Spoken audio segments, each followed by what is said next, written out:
kalau misalnya di jalan itu macet ibu agak jualan apa merah aja bu? jangan dong, nanti kalian nggak bisa lihat sama ibu. Terus selain macet ya, tadi pagi tuh kalian udah merasa di jalan itu berkeringat, panas, Ya, panas sekali padahal masih pagi. Nah itu kenapa coba? Karena asal-asalan. Karena itu asap-asap. Iya, asap kendaraan benar sekali. Banyak kan sekarang, apalagi khususnya di Kota Malang ya. Ya. Untuk penggunaan kendaraan bermotor setiap tahunnya mengalami kenaikan yang cukup drastis. Karena kredit murah bu. Nah itu juga karena bank sekarang menyuguhkan kredit yang murah. Benar sekali. Terus selain macet, polusi, satunya apa? Macet, polusi, banjir. Mungkin karena padatnya penduduk bu. Nah, Di Malang. iya. Jadi intensitas penduduk di Kota Malang sekarang semakin bertambah ya, Rek ya. Jadi kalau misalnya kalian ada yang lihat kayak ada yang bangun rumah di sungai semakin banyak, terus di dekat rel kereta api semakin banyak. Nah, itu karena kepadatan penduduknya sekarang semakin meningkat. Terus kalian tahu nggak kenapa Kak Ibu memulai dengan cerita itu, dengan cerita tadi pagi? Karena Ibu curhat ini karena ada kaitannya dengan materi yang mau kita pelajari. Apa coba? Mobilitas. Nah, kau udah tahu Mas? Kan saya pintar. Iya. Tadi malam belajar ya? Enggak. Oke, jadi benar. Kaki saya 140 bibes. Jadi benar. Nah, halo, ini PowerPoint Ibu. Jadi kita hari ini mau belajar tentang mobilitas penduduk di Indonesia. Oh iya, khususnya di Kota Malang ya. Ya. Nah, jelas kan yang mau kita pelajarin apa? Sangat. Jadi untuk menekan nih materi yang mau kita bahas hari ini, tujuannya apa coba? Biar kita tahu apa misalnya. Tahu kondisi sekitar bu. Iya, bisa mengetahui fenomena yang sedang terjadi tentang mobilitas penduduk di Kota Malang itu apa. Terus satunya lagi apa? Cara mengatasi. Iya, cara mengatasi kepadatan penduduk itu sendiri gimana. Terus ciri ya, atau jenis misalnya. Jenis Ya. mobilitas penduduk itu seperti apa? Baik, oke. Bisa dilanjutkan ya? Bisa. Ya, ini dari pengertian mobilitas itu sendiri. Bisa dibaca kan? Jelas ya. Jadi secara operasional mobilitas penduduk itu merupakan perpindahan penduduk dari satu tempat ke tempat yang lain. Sebagai misal mereka itu yang melakukan mobilitas penduduk itu memperoleh sesuatu yang tidak ada di daerah asalnya, seperti apa? Pendidikan. Iya, seperti pendidikan. Jadi karena Malang sebagai kota pendidikan, jadi banyak mahasiswa, banyak atau mungkin kalau intensitas pendidikan paling banyak yang mahasiswa ya. Ya. Kalau SMA jarang ya. Ya. Jarang. Mungkin kalau SMA mobilitas penduduknya misalnya rumahnya di Batu, sekolahnya di Malang gitu misalnya. Ya. Tapi kalau mahasiswa kan jauh kan, ada yang dari Riau, dari Sumatera, dari Sulawesi. Lanjut ya, dari pengertian. Jadi Ibu tuliskan dulu konsepnya biar kalian jelas. Oke.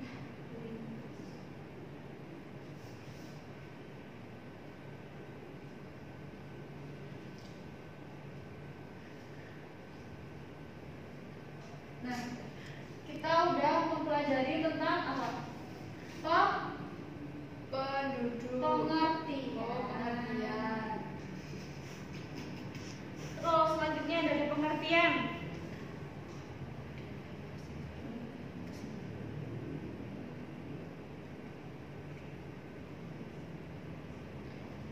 Nah, selanjutnya dari pengertian ada yang tahu nggak tentang jenis? Vertikal, horizontal itu tabu. Iya, Jenis mobilitas. bukan itu. Yang kayak vertikal terus. Jenis mobilitas penduduk mobilitas vertikal horizontal. Bukan. Ada yang Sirkuler. Iya, sirkuler. Oh, sama permanen. Iya, sama permanen. Benar sekali. Permanen. Nah, dari kedua jenis mobilitas ini ada yang bisa menjelaskan nggak apa itu sirkuler, apa itu permanen? Saya. Ya. Iya, yang boleh dulu. Dari Mbak Fasa dulu. Ya, jadi kalau sirkuler itu semisalnya ada si A itu rumahnya di Lawang, tapi dia itu kuliah di kota Malang. Jadi dia itu dari kabupaten ke kota terus nanti balik lagi. Jadi nggak menetap di sana, cuma sementara. Iya, kalau yang sirkuler itu mobilitas yang bisa untuk menetap. Ya. Kalau yang permanen, Saya Bu. ya. Kalau permanen itu tinggalnya secara permanen Bu. Jadi misalnya saya dari Kediri, kemudian saya mengambil pendidikan di Malang, kemudian saya membeli rumah di Malang, terus saya berpindah ke pendudukan di Malang Bu. Iya benar. Jadi kalau mobilitas permanen itu mobilitas yang bertujuan untuk menetap. Kalau ada mobilitas berdasarkan kenegaraan di sini ya. Ya. Transmigrasi kan. Iya. Oh. Ada mobilitas nasional, ada mobilitas internasional. Iya. Kalau mobilitas nasional itu ada apa saja? Transmigrasi, Urbanisasi, reurbanisasi. Ada ini, imigrasi, Oh, ada emigrasi, remigrasi, ada migrasi. Iya. Ada yang tahu tentang imigrasi, emigrasi, dan remigrasi? belum. Kalau I masuk, kalau E keluar, kalau re itu kembali. Iya. Jadi mobilitas nasional untuk imigrasi itu merupakan perpindahan penduduk yang apa tadi? Yang masuk. Iya, yang masuk.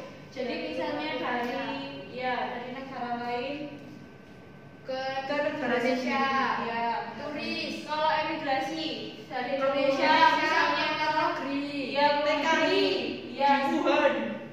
jangan masuk rumah kasihan. Terus kalau remigrasi jadi Keluar dari Indonesia, keluar negeri, balik Kembali lagi ke ke Indonesia. Indonesia. iya, jadi mereka ada 3 tahap ya. Sudah paham kan ini? Paham. Kalau yang internasional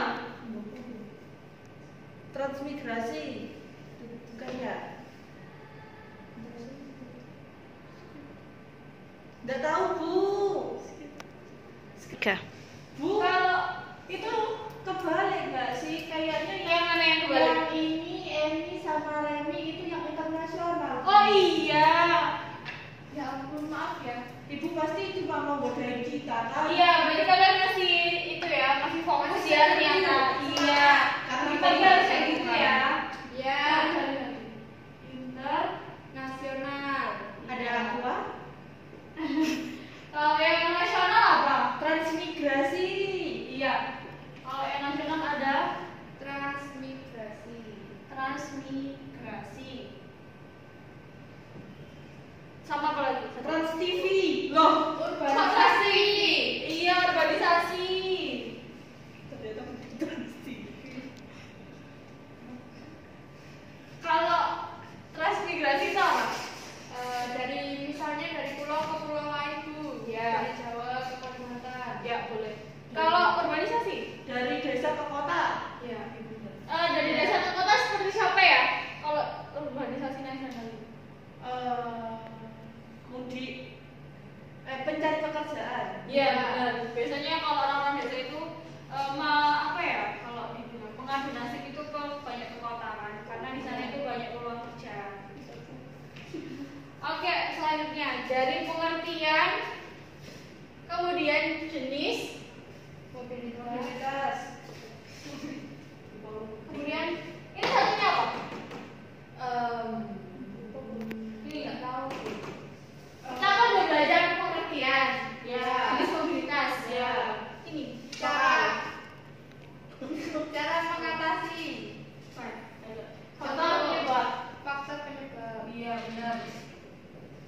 sekitar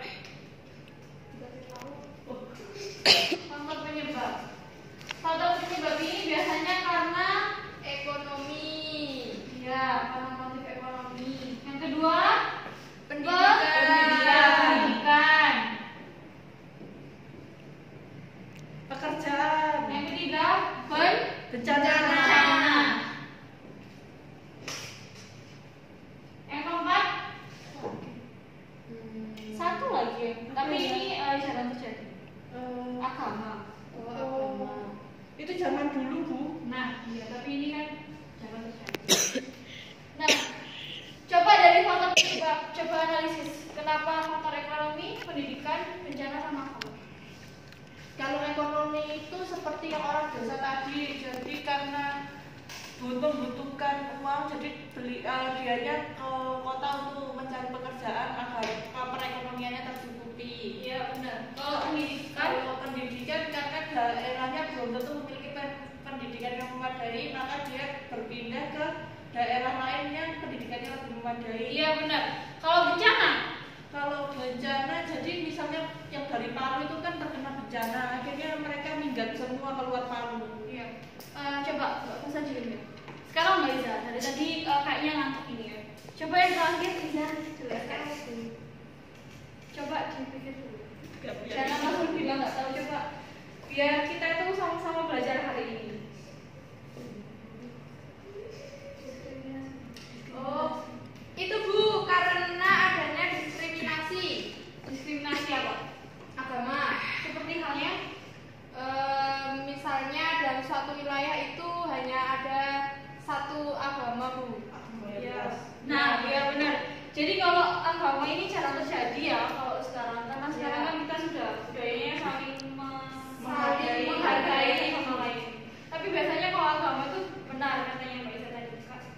Seperti halnya ada di suatu tempat misalnya Bali ya.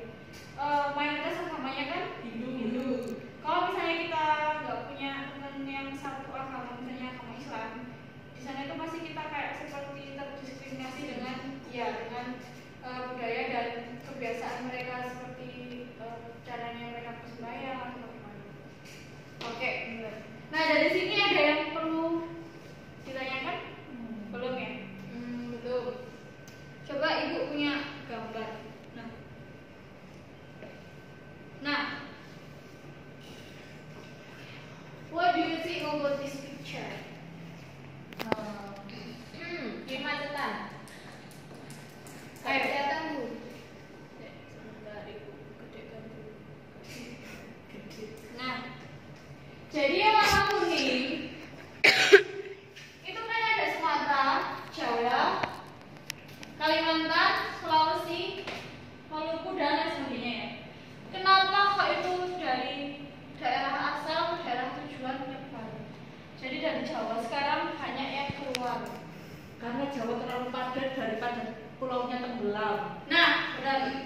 Karena Jawa sekarang itu merupakan pulau yang padat penduduk. Jadi persebaran komposisi penduduknya itu lebih lebih depresi, lebih apa? Saya pernah baca kalau sekitar 65% penduduk Indonesia itu di Jawa semua. Nah, itu karena komposisi penduduk itu mengalami depresi di daerah Jawa. Jadi di daerah yang Sumatera, Kalimantan sama Sulawesi itu malah jarang penduduk. Jadi sumber daya yang di sana sebenarnya bisa dimaksimalkan dengan baik karena penduduknya ada di Jawa. Jadi di sana ya bisa jadi satu pulau yang tertinggal. Misalnya nggak ada manusia yang mengganti.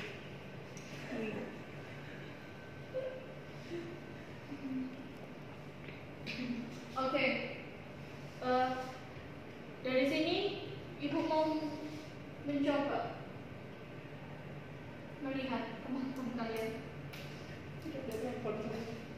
Jadi kita udah belajar tentang pengertian.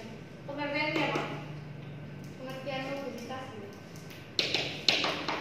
Jadi mobilitas penduduk itu merupakan suatu perpindahan penduduk dari satu tempat ke tempat lain untuk memperoleh sesuatu yang tidak tersedia di daerah asalnya.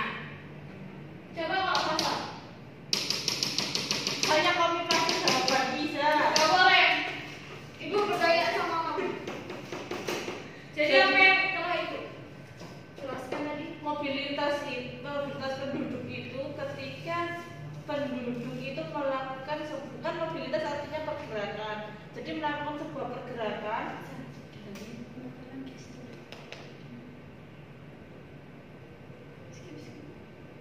Enggak Bu, jadi pengertian mobilitas penduduk itu adalah perpindahan atau pergerakan penduduk dari suatu tempat ke tempat lain untuk mencari sesuatu. Ya, Kayak Dora.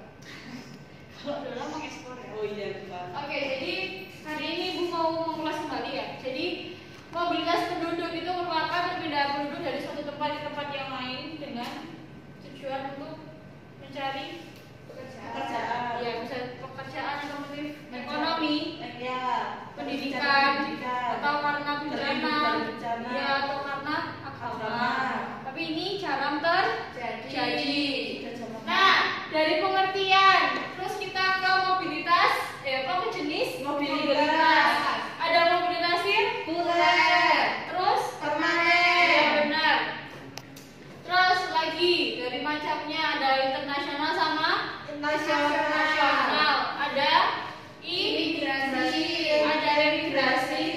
Remigrasi. Terus kalau di nasional ada Transmigrasi. sama ada Organisasi. ya benar. Kalau yang faktor penyebab udah diulas ada di sini tadi ya, ada tadi ya. Nah dari sini ada yang belum dipahami, bisa dimengerti. Mau tanya Bu, berarti kalau buat kan kalau lebaran kan orang-orang tuh sering mudik. Berarti kalau mudik itu termasuk apa Bu? Ayo coba masalah Izal. Aku nangkep. Mudik termasuk apa? Mudik termasuk sirkuler. Ya. Jadi kalau kegiatan orang yang biasanya mudik dari Jakarta banyak yang ke desa-desa kan biasanya ya. Seperti ibu contohnya. Ibu dari Batu, terus kalau misalnya mudik itu ke Wonogiri, ada yang tahu Wonogiri, Jawa Tengah kan? Tahu. Nah, tapi ibu di sana cuma berselang waktu 2 minggu. Oh. Kalau 2 minggu itu bisa dikatakan menetap apa tidak? Enggak. Nah, jadi itu masuk di jenis Sirkuler. iya di jenis sirkuler. Jadi paham ya? Paham. Jadi kalau sirkuler itu nggak menetap, kalau misalnya permanen itu Menetap. ini kalau sirkuler itu hanya dalam jangka waktu tertentu. Iya benar. Terus dari sini ada yang bisa menyimpulkan nggak tujuan dari kita tahu materi mobilitas penduduk itu biar kita bisa apa? Saya dulu. Ya boleh. Jadi kita mempelajari mobilitas penduduk itu supaya kita tahu bahwa sebenarnya mobilitas itu perlu kita lakukan untuk misalnya mengurangi padatan di suatu wilayah tertentu. Kemudian untuk lebih maju dari sebelumnya. Ya, jadi secara operasional itu mobilitas penduduk itu berbicara tentang ruang dan waktu ya. Ya. Nah, jadi seperti halnya dengan gambar yang ibu tunjukkan tadi. Ya. Bahwa kalau misalnya kita nggak ngerti tentang bagaimana cara mengatasi mobilitas penduduk dengan habis ini ada demografi, bonus demografi, tahu kan ya? Tahu. Nah, itu kalau kita nggak bisa menyiasati itu, kita bakalan jadi manusia apa ya? Jadi sumber daya manusia yang tidak bisa memiliki keterampilan untuk mengatasi hal tersebut. Ya. Jadi kita harus tahu dong, maksudnya dengan kita belajar mobilitas penduduk itu kita bisa bermawas diri atau berjaga-jaga. Jadi kalau misalnya kamu mau pindah ke tempat yang lain untuk motif ekonomi misalnya, kamu berarti harus paham gitu. Oh di sana tempatnya sudah padat penduduknya apa belum? Terus bagaimana kalau mengatasi persaingan yang ada di sana kan banyak kan